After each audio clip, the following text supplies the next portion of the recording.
بسم اللہ الرحمن الرحیم انا للہ و انا الیہ راجعون۔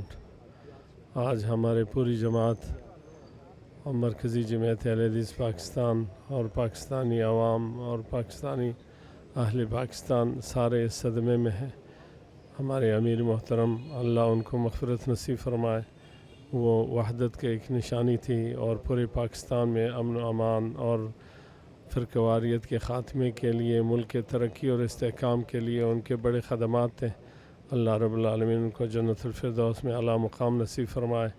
اور جو بھی تعزیت کے لیے ہمارے پاس قائدین آئے ہیں باقی جماعت کے اور سیاسی اور مذہبی جماعتوں کے، اور اسی طرح ہمارے جماعت کے اکابرین، اللہ ان کو اجر عظیم عطا فرمائے۔ اور ہمارے امیر محترم جناب پروفیسر سینیٹر ساجد میر صاحب کو اللہ جنت الفردوس میں اعلیٰ مقام نصیب فرمائے، اور اللہ رب العالمین ان کے خدمات کو قوم اور ملت کے لیے قبول و منظور فرمائے، اور ہمیں اتحاد اور اتفاق نصیب فرمائے تاکہ ہم ملک کے اتحاد اور اتفاق کے لیے اور ملک کے ترقی اور خوشحالی اور امن و امان کے لیے اپنی خدمات پیش کر سکیں۔